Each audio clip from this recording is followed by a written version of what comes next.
윤석열 대통령이 G20 정상회의에서 러시아와 북한의 불법 군사협력 중단을 촉구하고 G20 차원의 결집을 당부했습니다. 또 북한의 러시아 파병으로 우크라이나 전쟁이 중대한 국면에 접어들고 있다며 우려를 표했습니다. 미국이 우크라이나의 러시아 본토 공격을 위한 장거리 미사일 사용을 허가한 데 대해 유럽연합도 긍정적 반응을 보이고 있습니다. 러시아는 3차 대전까지 언급하며 강력히 반발하고 있습니다. 어젯밤 서울 지하철 4호선 동대문역 안에 있는 에스컬레이터에서 불이 났습니다. 이 불로 많은 연기가 발생해 시민들이 현장에서 치료를 받았습니다. 최근 한 달 사이 6개의 태풍 피해를 입은 필리핀에 이번엔 초강력 태풍 마니가 또 강타했습니다. 최소 8명이 숨지고 수십만 명이 대피했습니다. 오늘 서울 아침 기온이 0도까지 떨어지는 등 내륙 곳곳에서 영하권 추위가 나타날 전망입니다. 오늘 낮부터는 기온이 오르면서 추위가 점차 풀릴 것으로 보입니다. 시청자 여러분 안녕하십니까? 11월 19일 화요일 뉴스타트 1부 시작합니다. 윤석열 대통령이 주요 20개국 G20 정상회의에 참석해 기아와 빈곤 퇴치를 위한 제안과 공약을 발표했습니다. G20 역사상 최대 규모의 국가 등이 참여한 가운데 러시아와 북한은 불법 군사협력을 즉각 중단하라고 강력 촉구했습니다. 리우에서 신윤정 기자가 보도합니다. 윤석열 대통령이 리우데자네이루에서 열린 G20 정상회의 환영 행사에 들어섭니다. 윤 대통령의 G20 정상회의 참석은 취임 이후 3년 연속으로 이루어졌습니다. 윤 대통령은 사회적 포용과 기아, 빈곤 퇴치를 주제로 열린 1세션에서 글로벌 기아 빈곤 퇴치 연합 가입을 선언하며 G20의 기아와 빈곤 극복 노력에 동참하겠다고 밝혔습니다.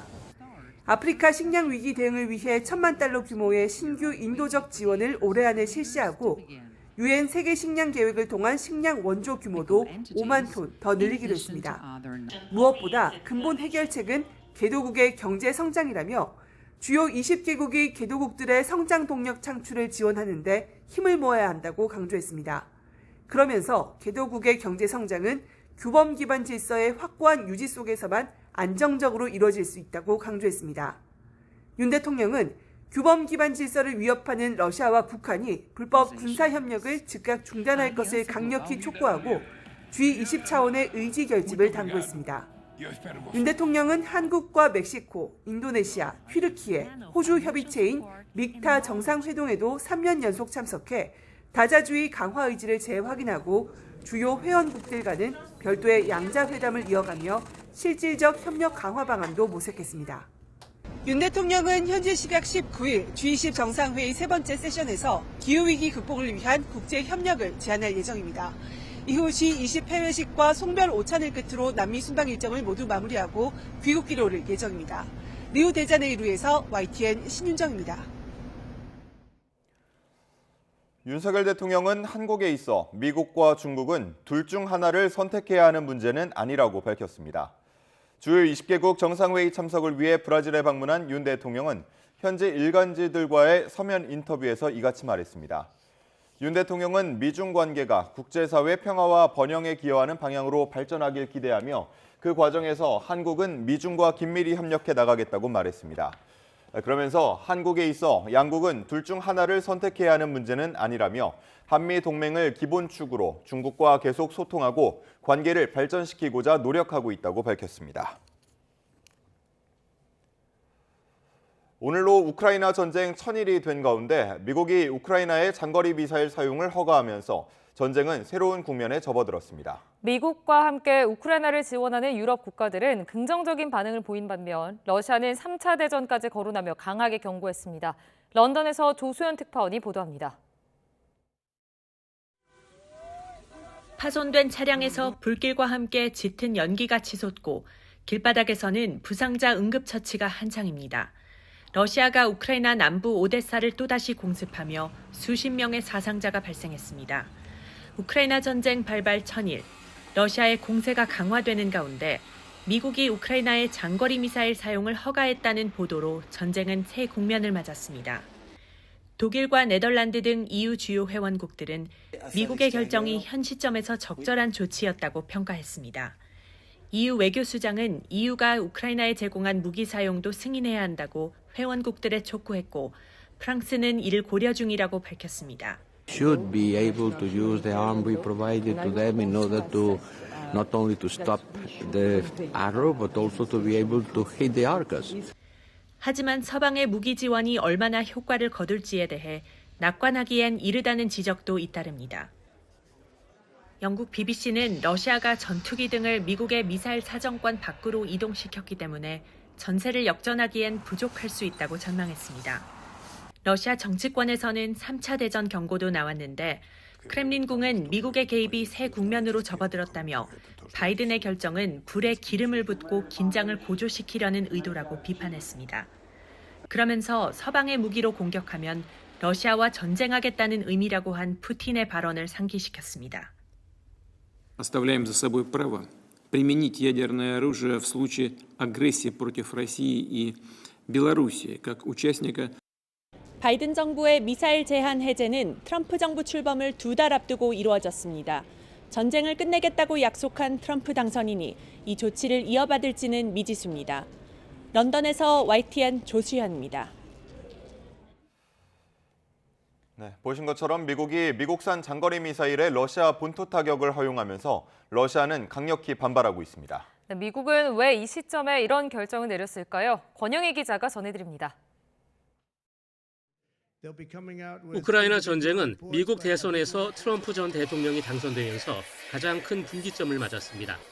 미국을 비롯한 서방이 2년 넘게 지원했던 전쟁이 허무하게 끝날 수 있는 상황에 처했습니다. 미국으로선 우크라이나에 대한 지원이 계속될 것이란 신호를 러시아에 줄 필요가 생겼습니다. 러시아 본토 타격은 하원 공화당 의원들도 강력하게 주장했던 사안이기도 합니다. 러시아는 일찌감치 이 사안을 레드라인으로 규정해왔습니다. 그러나 미국은 러시아가 직접적인 군사 대응은 하지 못할 가능성이 크다고 봅니다. I really don't think that Putin wants to take on the United States directly. So I don't think it's going to really, there's not going to be a direct military response to us. 북한군 파병에 대한 주변국들의 우려를 잠재울 필요도 있습니다. 북한이 파병 대가로 러시아에서 첨단 무기 기술을 이전받는 것은 한국과 일본 등에 큰 위협이 됩니다. 미국이 관련국 정상들이 모두 모인 APEC에서 결정을 내린 것도 이를 감안한 것이란 분석입니다. North Korean troops being deployed in Russia against Ukraine. This is a significant escalation. 이제 공은 러시아에 넘어갔습니다. 푸틴 대통령은 여러 차례 핵무기 사용을 언급했습니다. Почему-то на Западе считают, что Россия никогда этого не использует. У нас же есть ядерная доктрина. 러시아 입장에선 핵무기 사용까지는 아니어도 강력한 사이버 공격이나 공급망 교란 같은 간접적인 대응은 불가피할 것으로 관측됩니다. YTN 권영입니다. 우크라이나가 러시아 수도 모스크바를 겨냥해 일주일 만에 다시 드론 공격을 시도했다고 외신들이 보도했습니다. 러시아 국방부는 현지 시간 18일 밤사이 드론을 이용해 테러 공격에 나선 우크라이나 정권의 시도가 좌절됐다며 방공망이 드론 59대를 파괴했다고 밝혔습니다. 이 가운데 2대는 모스크바 상공에서 격추됐다고 러시아 국방부는 전했습니다.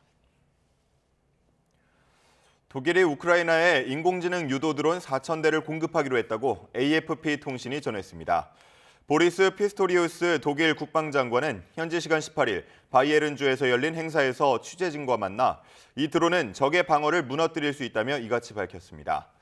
피스토리우스 장관은 자국산 드론이 우크라이나에 신속히 전달될 것이며 전선에서 후방으로 30-40km 떨어진 곳에 배치돼 전투기지와 물류 거점 등 표적을 공격할 수 있다고 설명했습니다. 미국의 중동 특사가 곧 레바논을 방문해 이스라엘과 헤즈볼라 간 휴전안을 중재할 계획입니다. 헤즈볼라도 휴전안에 긍정적이라는 게 레바논 측의 설명이지만 타결을 낙관하기는 어렵고 여전히 이스라엘의 공습이 계속되는 가자 지구에서는 또 수십 명이 숨졌습니다. 김도원 기자입니다. 미카티 레바논 총리가 이스라엘과 헤즈볼라 간 휴전에 대해 기대감을 나타냈습니다. 미국의 휴전 중재안에 대해 헤즈볼라가 대체로 긍정적이라는 겁니다. 미국의 호치스타인 중동 특사가 조만간 레바논과 이스라엘을 차례로 방문해 세부 사항을 조율할 거라고 현지 언론들은 보도했습니다. 트럼프 미국 대통령 당선인도 휴전안 초안에 동의했다고 레바논 측 소식통이 CNN에 말했습니다. 하지만 이스라엘은 휴전 협상과 상관없이 헤즈볼라를 계속 공격할 거라며 낙관론을 일축했습니다. But we'll be very straight with you. The military campaign will continue until the immediate threat from Lebanon is removed. 1년이 넘은 가자 지구 전쟁은 협상조차 중단된 상태입니다.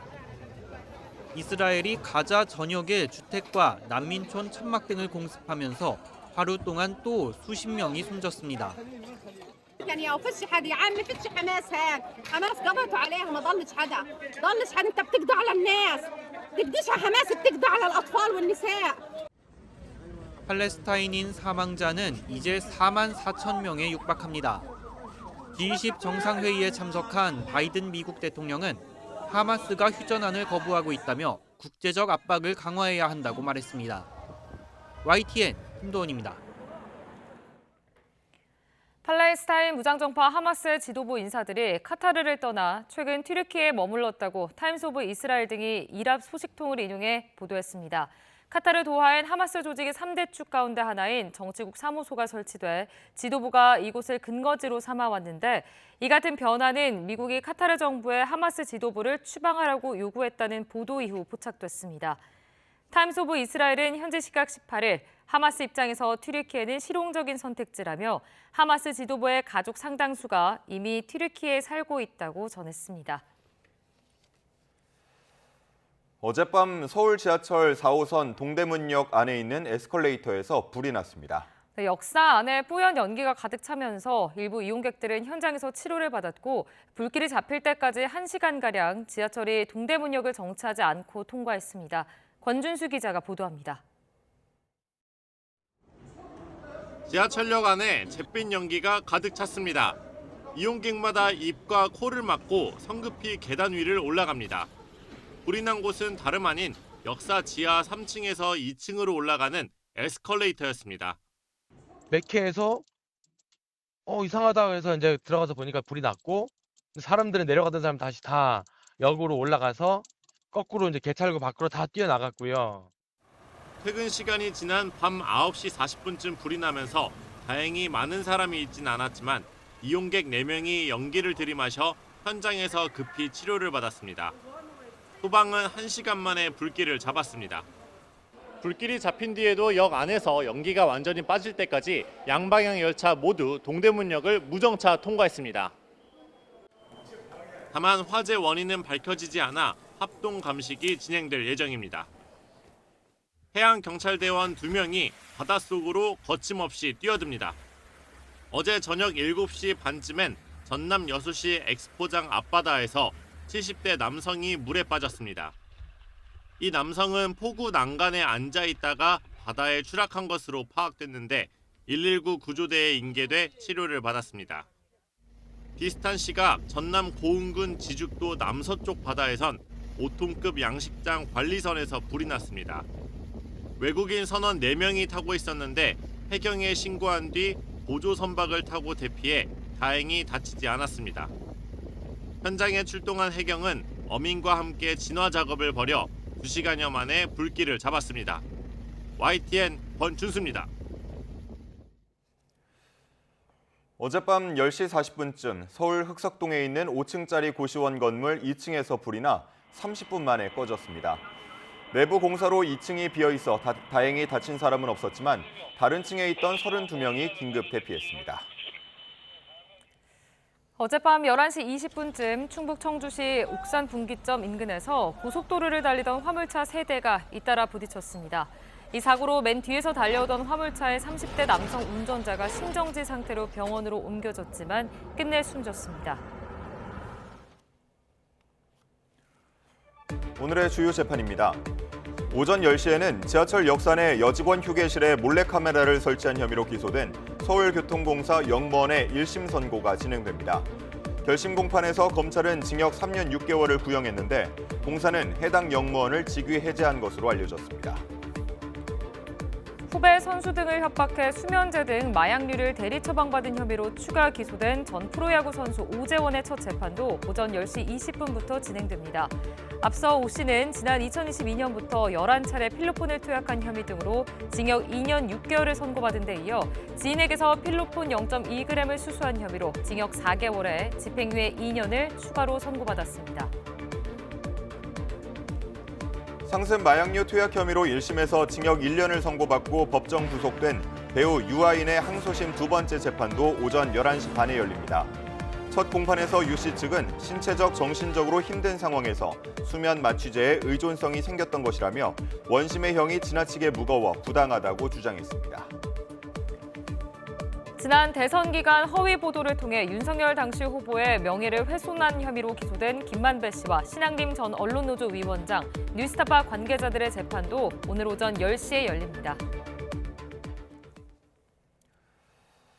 민주당 이재명 대표 공직선거법 1심 유죄 선고 뒤 국민의힘은 상급심에서 이 대표가 시간을 끌지 못하게 감시기구를 출범하겠다고 밝히는 등 여론전을 이어가고 있습니다. 한동훈 대표는 조만간 당 차원 민생경제특별위원회 출범도 준비하고 있는데 야권 위기를 지렛대로 본격 차별화 전략에도 나설 것으로 보입니다. 박정현 기자입니다.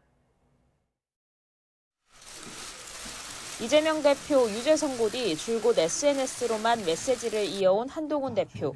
사흘 만에 공개석상에서 가장 먼저 꺼내든 화두는 민생이었습니다. 복지국가로 성장하려면 나라 돈을 잘 써야 한다며 비효율적인 재정 운용을 구조적으로 막을 수 있는 재정 운용 법제화가 필요하다고 강조했습니다. 우리는 모두를 위한 복지를 하려는 정당입니다. 그리고 성장은 그 복지를 위한 도구죠. 인색하게 안 쓰겠다는 얘기 아니라 제대로 잘 쓰자는 것이 재정준칙 법제화의 진짜 의미입니다.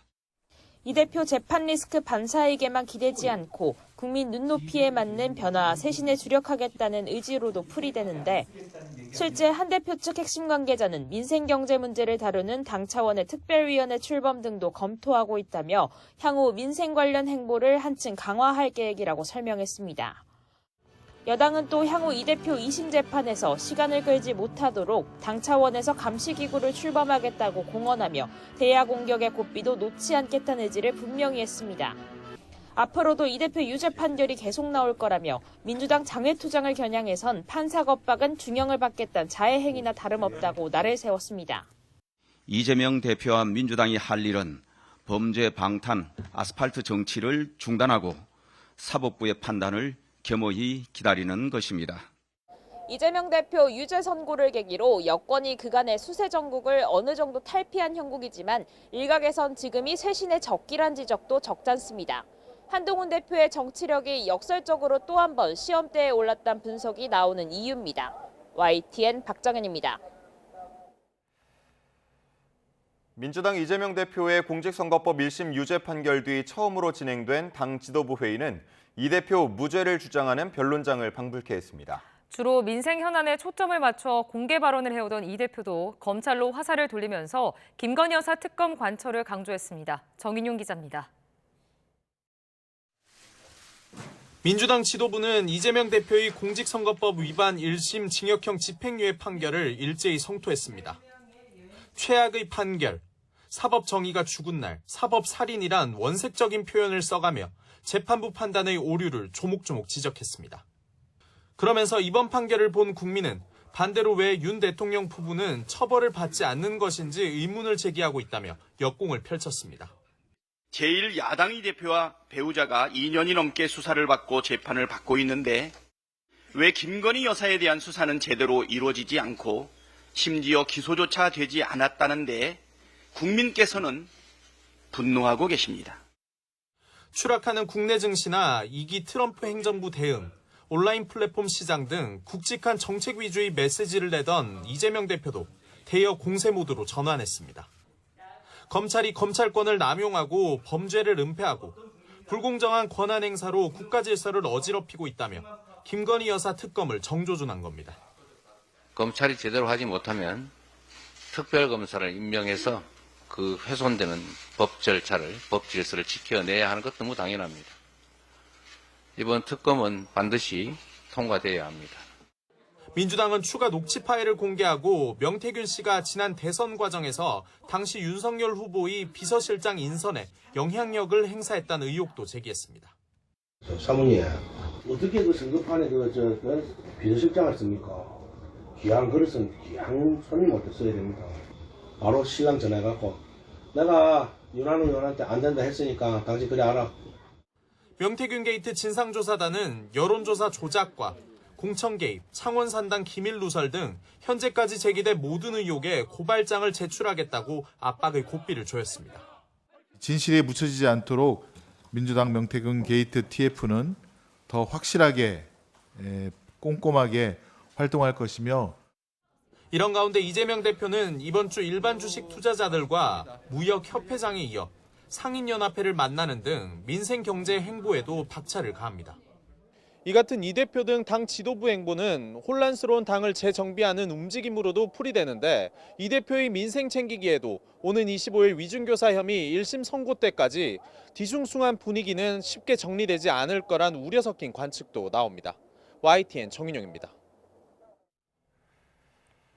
국민의힘은 더불어민주당 이재명 대표의 공직선거법 위반 사건 1심이 2년 넘게 진행된 점을 지적하며 재판 지연 방지 TF를 발족하기로 했다고 밝혔습니다.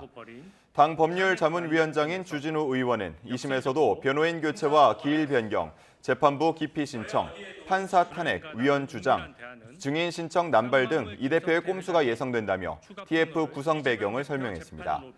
이어 공직선거법 사건은 법률에 따라 다른 어떤 사건보다 우선에 처리해야 하고 2심은 3개월 내에 선고돼야 한다며 앞으로 논평이나 성명 등을 통한 TF 차원의 대응을 이어가겠다고 덧붙였습니다. 의정 갈등의 핵심인 전공의와 의대생이 대거 포함된 대한의사협회 비상대책위원회가 출범했습니다. 의협 비대위는 의대 증원 정책 책임자 문책을 요구하며 여의정 협의체 참여에도 거리를 뒀습니다. 권민석 기자의 보도입니다. 대한의사협회 비상대책위원회가 비대위원 인선을 마무리하고 공식 활동을 시작했습니다. 위원 15명 가운데 6명, 40%를 사직한 전공의와 휴학한 의대생으로 채웠습니다.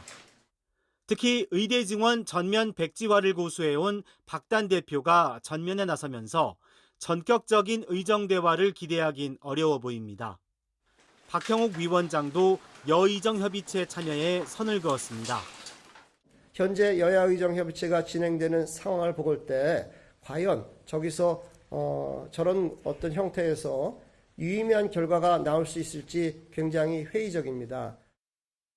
의대 증원 책임자 문책도 요구하며 정부가 변하지 않으면 저항과 투쟁밖에 없다고 강조했습니다.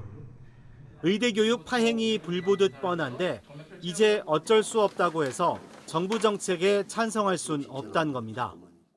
교육부가 교육이 불가능하다고 판단되면 어떤 방법을 통해서라도 입학을 정지시키거나 취소하는 방향으로 가야 된다고 생각합니다. 이면택 전 회장 탄핵으로 등장한 비대위마저 정부의 선조치를 요구하면서 당장 화해 무드는 난망해졌습니다. 또 내년 1월까지인 비대위 활동에 전공의와 의대생 목소리가 강하게 반영될 것으로 보여 의정 갈등이 해를 넘길 가능성도 제기됩니다. YTN 권민석입니다. 연세대학교가 수시 자연계열 논술시험의 효력정지 가처분 신청이 인용된 데 대해 제기한 이의 신청 신분기일이 오늘 진행됩니다. 앞서 연세대는 가처분 인용 결정이 난 지난 15일 서울 서부지방법원에 이의 신청서와 신속하게 기일을 정해달라는 신청서를 함께 제출했습니다. 연세대는 항고심 결정까지 지켜본 후 논술시험 모집 인원을 정시로 이월할지 여부 등을 결정하겠다며 합격자 발표 예정일인 다음 달 13일 전까지 항고심 결정을 받을 수 있게 해달라고 요청했습니다. 서울경찰청 공공범죄수사대는 연세대 논술시험 문제지가 게시됐던 DC인사이드에 대한 압수수색물을 분석해 신원이 파악되지 않았던 4명 가운데 1명을 특정했습니다. 경찰은 남은 3명의 신원을 파악하고 있으며 이들이 문제지 사진을 입수한 경로와 온라인에 게시한 목적 등을 조사할 계획입니다.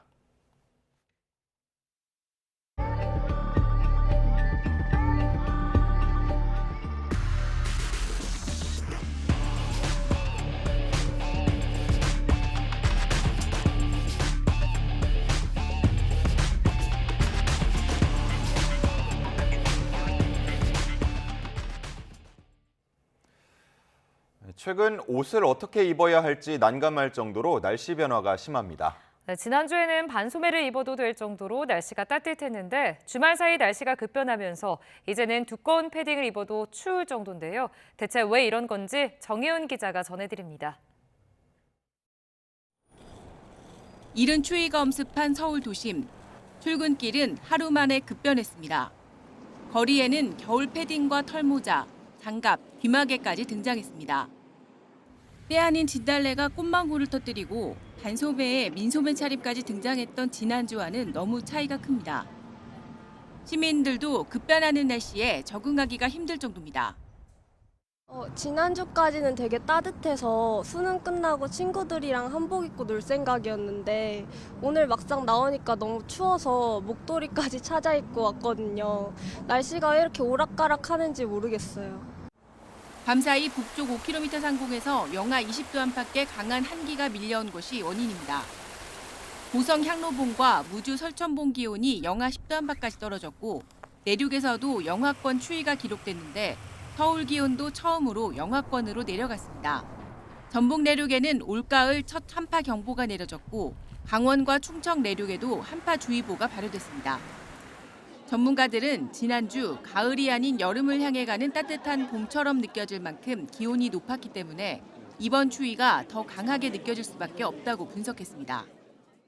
최근 온난화 경향이 두드러지고 있고 특히 우리나라는 지난주까지 11월 기온이 역대급 수준을 보인 곳이 많았습니다.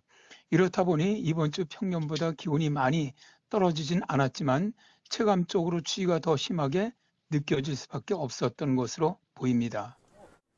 예년 기온을 밑도는 이른 추위는 하루 더 이어질 것으로 예상됩니다. 19일 화요일은 북서쪽에서 내려온 찬 공기의 영향으로 내륙을 중심으로 아침 기온이 영하 5도에서 8도 사이로 떨어지며 낮과 밤의 기온차도 10도 이상 크게 벌어져 춥겠으니 건강관리에 유의하시기 바랍니다. 이후 낮부터는 예년 기온을 회복하면서 계절의 시계가 제자리를 되찾겠습니다. 하지만 이번 주는 지난주에 비해 10도 이상 기온이 낮아 체감 추위가 계속될 가능성이 큽니다.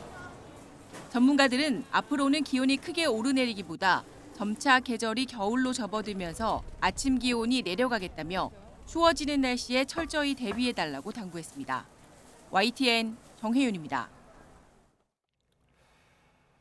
최근 한 달 사이 6개 태풍이 강타한 필리핀은 이딴 태풍의 피해가 걷잡을 수 없이 커지고 있습니다. 네, 이번엔 초강력 태풍 마니로 최소 8명이 숨지고 수십만 명이 대피했습니다. 김잔디 기자의 보도입니다. 강력한 바람에 지붕이 힘없이 뜯겨나가고 벽들이 무너져 내립니다. 주차된 차량은 날아든 철제 구조물 등에 완전히 부서졌습니다. 큰 나무들도 뿌리채 뽑혔고 전신주가 쓰러지고 전선이 끊기며 전기 공급도 중단됐습니다. 마을 전체가 폭격을 맞은 것처럼 무너져 성한 곳을 찾을 수 없습니다. Natatakot din kami kasi lalo kagabi medyo malakas ang hangin. Baka masira yung aming atep. Napakahirap. Mas mahirap yung ganitong sitwasyon, no? Yung tubig, putik na putik din yan. 로이터 통신은 현지 시간 18일 슈퍼 태풍 마니가 필리핀 북부를 강타하면서 최소 8명이 숨졌고 여러 명이 실종됐다고 전했습니다. 순간 최대 풍속 시속 240km의 강풍을 동반한 폭우에 곳곳이 물에 잠기고 주택들이 무너졌습니다. 태풍 마니는 최근 4주간 필리핀을 강타한 6개의 태풍 가운데 가장 강력한 태풍으로 한때 공항 20여 곳이 폐쇄됐고 75만 명이 긴급 대피했습니다. 재난당국은 이번 태풍으로 100만 명 이상이 피해를 입었고 전기와 통신, 수도 공급이 끊긴 마을이 셀 수 없다고 밝혔습니다. 복구 작업을 시작하기도 전에 더 강력한 태풍이 덮치면서 피해 규모가 커졌습니다. 이미 필리핀에서 가장 많은 사람이 살고 있는 루손 섬은 지난 3주 사이 이딴 태풍으로 160명 이상이 숨지고 900만 명 이상이 피해를 입었습니다. 태풍 마니는 루손 섬을 가로지르면서 세력이 많이 약화됐지만 여전히 최대 풍속 시속 135km의 강풍과 함께 베트남으로 접근하고 있습니다. YTN 김자드입니다.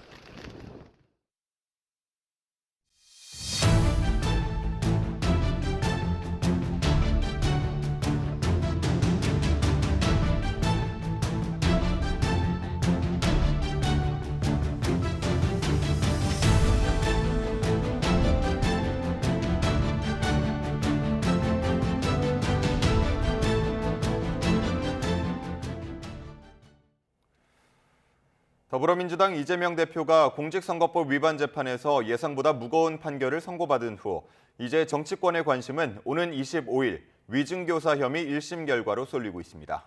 여당은 지난해 같은 혐의의 체포동의안이 이미 통과돼 별도 절차 없이 이 대표가 구속될 수 있다고 주장하지만 민주당은 또다시 국회 체포동의안 표결을 거쳐야 한다고 반박했습니다. 손효정 기자입니다. 가 149표, 부 136표, 기권 6표, 무효 4표로서 가결되었음을 선포합니다. 지난해 9월 위증교사 등 혐의로 구속영장이 청구된 민주당 이재명 대표의 체포동의안이 국회 본회의를 통과했습니다. 현행 범일 경우를 제외하고 현재 국회의원이 회기 중간에 체포나 구금되려면 국회의 동의가 필요한데 체포동의안 가결로 이 대표는 영장 심사를 받았지만 영장이 기각되며 구속 위기를 모면했습니다. 공직선거법 위반 1심 선고로 이 대표 사법 리스크가 현실화되자 대대적인 공세에 돌입한 국민의힘은 다가오는 위증교사 재판 1심을 앞두고 지난해 체포동의안 사태를 재소환했습니다. 앞서 같은 혐의 체포동의안이 이미 국회를 통과했으니 법정 구속 판결이 나올 경우 추가로 국회 동의 없이 구속될 수 있다는 겁니다. 한동훈 대표는 위증교사 사건은 지난해 국회를 통과한 체포동의안에 포함돼 있다고 강조했습니다. 당 법률자문위원장인 주진우 의원도 21대 국회에서 정찬민 의원이 1심에서 법정 구속될 때 앞서 체포동의안이 가결돼 법원이 추가로 이를 요구하지 않았다고 힘을 보탰습니다. 이미 한 번 발부된 체포동의안은 국회 회기와 상관없이 계속 유효하다는 주장인데 민주당은 그러나 체포동의안 가결은 21대 때로 국회 회기가 달라져 다시 국회 판단이 필요하다고 반박했습니다. 당 검찰독재대책위원회 소속 의원은 YTN과의 통화에서 지난 국회와 달리 22대 원 구성이 달라진 데다 구속영장이 기각돼 지금까지 효력이 있다고 볼 수 없다고 설명했습니다. 여당이 이 대표 구속 가능성을 부각하는 건 공직선거법 위반보다 위증교사 혐의 재판 형량이 더 무거울 거란 판단에 따른 것으로 보입니다. 지난 1심 선고 이후 애써 당혹감을 감추고 당 전열을 정비하고 있는 민주당도 25일 선고 결과에 촉각을 기울이는 모습입니다. YTN 손효정입니다.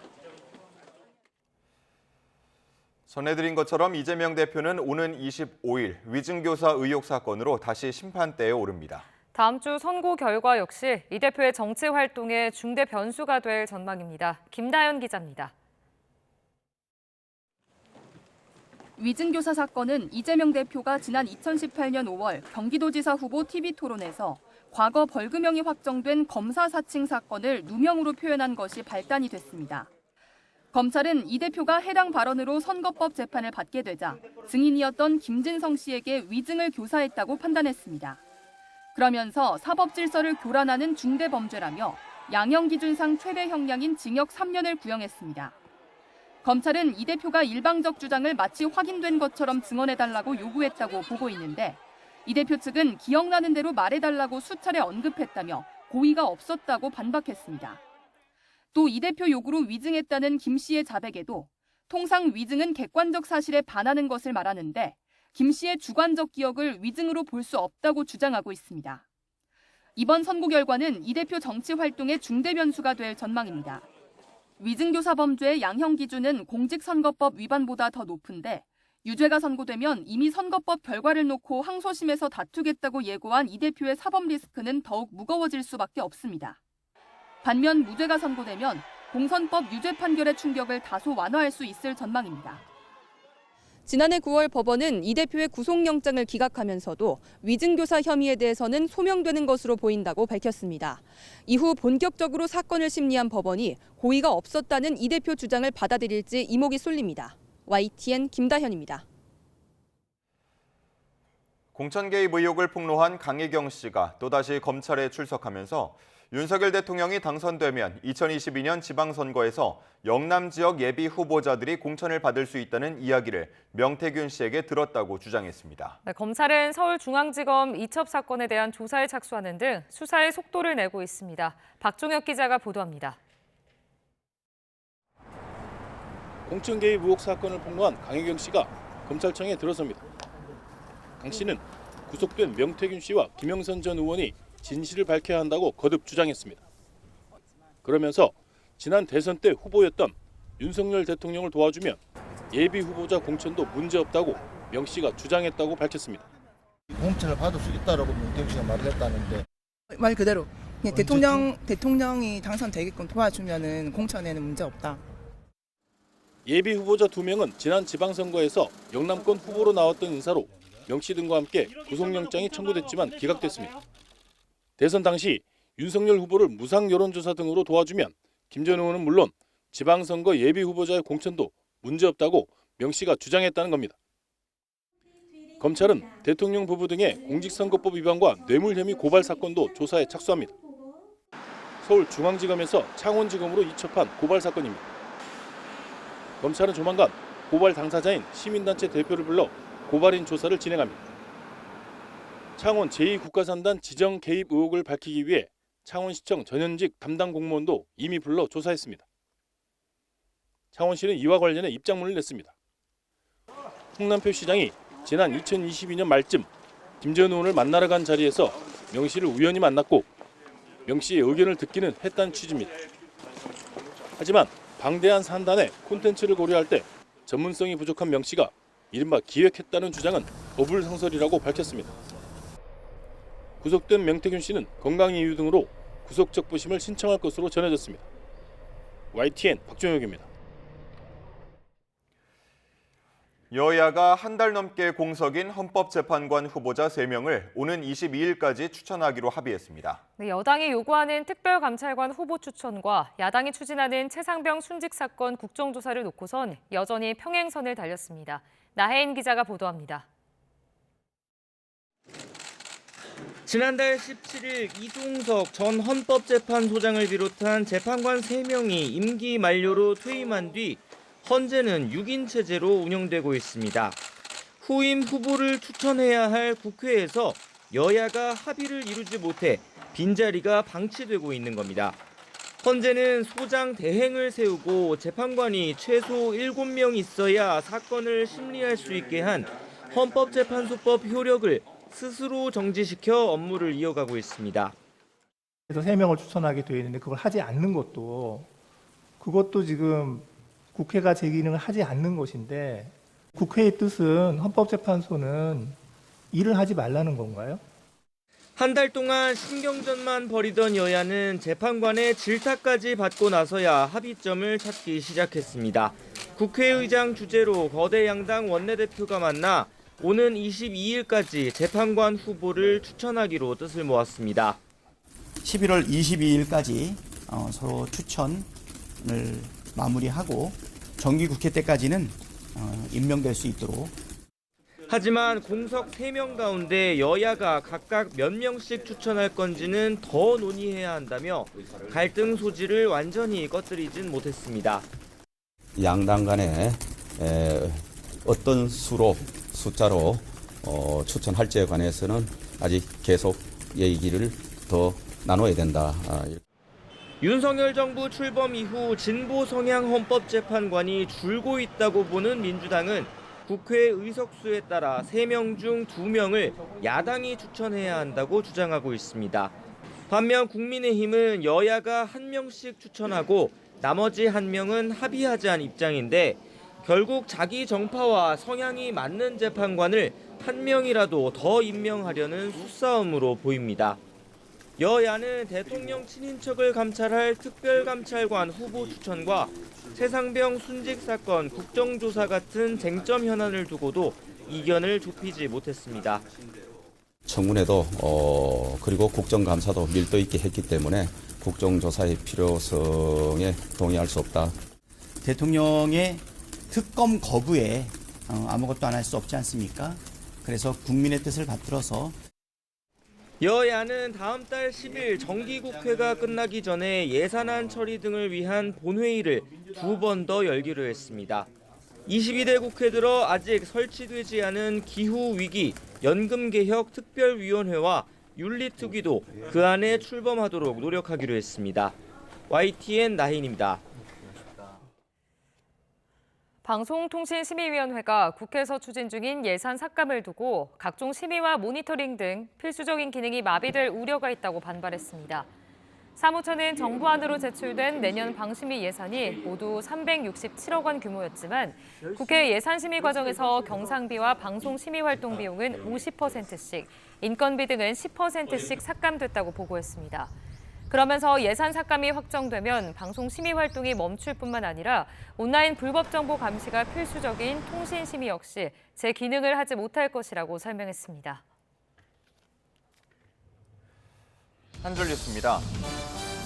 통계청에 따르면 자산가액 기준 상위 10% 가구의 평균 주택가액은 12억 5,500만 원으로 하위 10% 평균 주택 자산가액 3,100만 원의 40.5배 수준으로 나타났습니다. 최근 서울 아파트 거래 열기가 식으면서 지난달 최고가 거래 비중이 5개월 만에 처음 하락세로 돌아섰습니다. 일상생활이 가능한 환자를 장기 입원시켜 요양급여와 실손보험금 72억 원을 타낸 요양병원 관계자와 가짜 환자 등 141명이 경찰에 검거됐습니다. 금융감독원이 지난달부터 진행 중인 우리금융지주와 우리은행 정기검사를 2주가량 연장한다고 밝혔습니다. 만 15세에서 59세 남녀 10명 가운데 8명은 올해 짧은 길이의 영상인 숏폼을 시청한 경험이 있는 것으로 나타났습니다.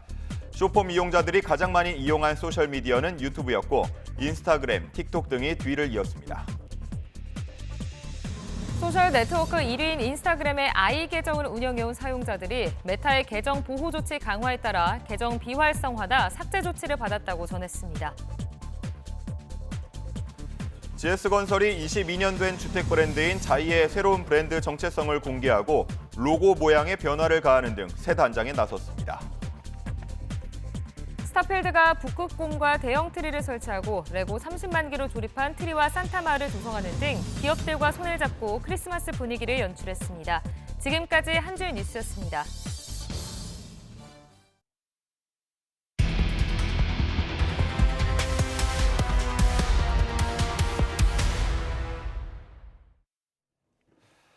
YTN이 서민들을 죽음으로 내모는 악랄한 불법 추심 실태를 연속 보도한 직후 윤석열 대통령은 수사 역량을 총동원해 이들 범죄를 뿌리 뽑으라고 주문했습니다.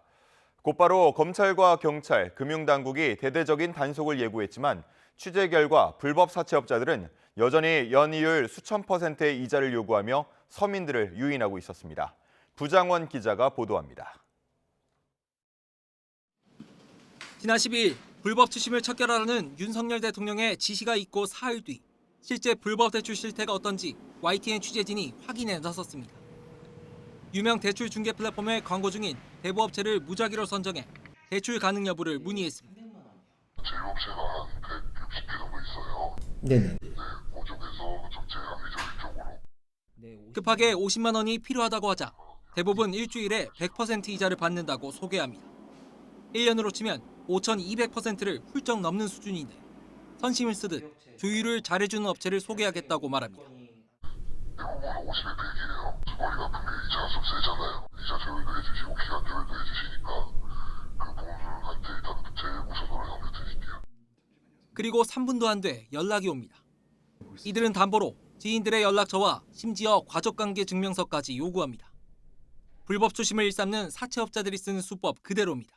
네, 먼저 연락은 절대 안 가고요. 그냥 혹시나 이제 너무 되는 사람들 있으니까 바닥만 두고 뭐 절대 뭐 다른 쪽으로 사용하거나 그런 거 아니고. 또 다른 업체도 열흘에 40% 이자를 요구했는데 연 20%인 법정 최고금리의 수백 배에 달하는 수준으로 모두 불법입니다. 100을 빌리신다면 뭐 평균적으로는 100에 140이요. 이자가 40% 정도 이렇게 나오신다고 보시면 될 것 같아요. 게임돈 업체는 금융권이랑은 좀 달라가지고 금융권 이자로는 받으실 수는 없으실 거예요. 이들은 마치 정식 등록업체인 것처럼 행세했지만 사실이 아니었습니다. 저희는 대부라고 하고요. 예. 이 금융협회 검색하시면 다 나오는 정식 업체고. 아, 그 혹시 등록번호는 어떻게 될까요? 제가 검색을 한번 해볼게요. 네, 이름 검색하시면 다 나오거든요, 금융협회. 이런 불법 사금융업체들로 인한 피해는 지난 2021년 9천여 건에서 지난해 12,000여 건으로 꾸준히 늘고 있습니다. 고금리와 채권 추심 등 피해 사례는 매년 수백에서 수천 건씩 반복되고 있습니다. 그런데 이들은 불법 사금융을 뿌리 뽑겠다는 검찰과 경찰, 금융당국의 강경 대응 방침을 비웃듯 여전히 활개치고 있었습니다. YTN 부장원입니다.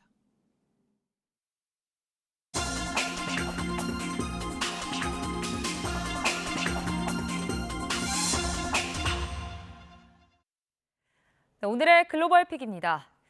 중국 동북지방에서 백두산 호랑이가 민가를 덮쳐 농민 1명을 물고 달아났습니다. 3년 전 야생 호랑이 보호구역 지정과 함께 개체수가 늘면서 이런 피해가 잦아지고 있습니다. 베이징 강정규 특파원이 전해드립니다.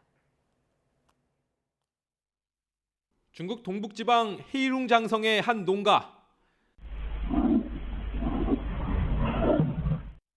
천둥이 치는 듯한 울음소리와 함께 짐승 한 마리가 대문 앞을 스쳐 지나갑니다. 마침 집 밖으로 나온 노인은 이웃 주민의 다급한 외침에 걸음을 멈춥니다.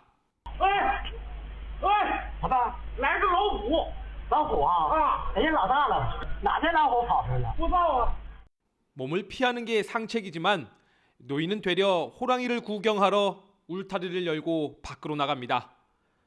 순간 멀어졌던 으르렁 소리가 커지더니 노인이 뒷걸음치며 마당 안으로 다시 들어옵니다. 안도의 한숨을 돌리는 것도 잠시. 성난 호랑이가 철문을 덮치자 순식간에 떨어져 나가고 맙니다. 흥분한 호랑이가 다른 곳으로 내달렸기 망정이지 부서진 틈을 비집고 들어올 수도 있었던 아찔한 순간입니다. 실제 이 마을 주민 한 명은 끝내 호랑이의 습격을 피하지 못했습니다.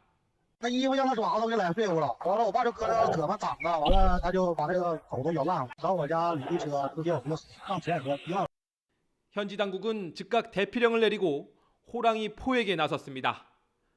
앞서 2021년 4월에도 이 지역에서 호랑이가 농민을 공격한 뒤 10시간 만에 생포된 적이 있습니다.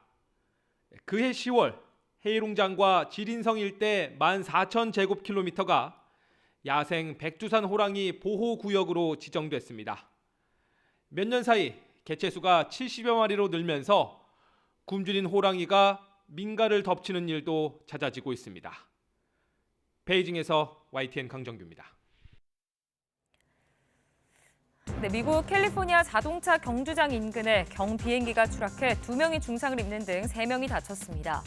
미 연방항공청에 따르면 현지 시각 17일 오전 11시 40분 로스앤젤레스 시내에서 약 50km 동쪽에 위치한 자동차 경주장 인근 주차장에 경비행기가 추락하면서 자동차들과 충돌했는데요. 비행기는 모두 4명이 탑승하고 있었는데 이 가운데 3명이 병원으로 이송됐고 2명은 위독한 상태인 것으로 알려졌습니다.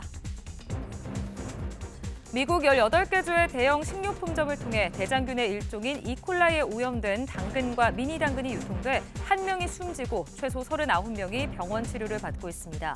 그린웨이 팜스가 월마트, 타깃, 홀푸드, 트레이더조 등을 통해 유통한 포장 당근과 미니 당근 일부가 오염됐는데요. 미국 질병통제예방센터는 가정에 보관 중인 것은 폐기할 것을 당부했고 자발적 리콜에 들어갔습니다. 유엔의 기아 감시 시스템 IPC는 현지 시각 18일 내년 남수단 인구의 57%인 약 769만 명이 심각한 식량 불안에 직면할 것이라고 경고했습니다.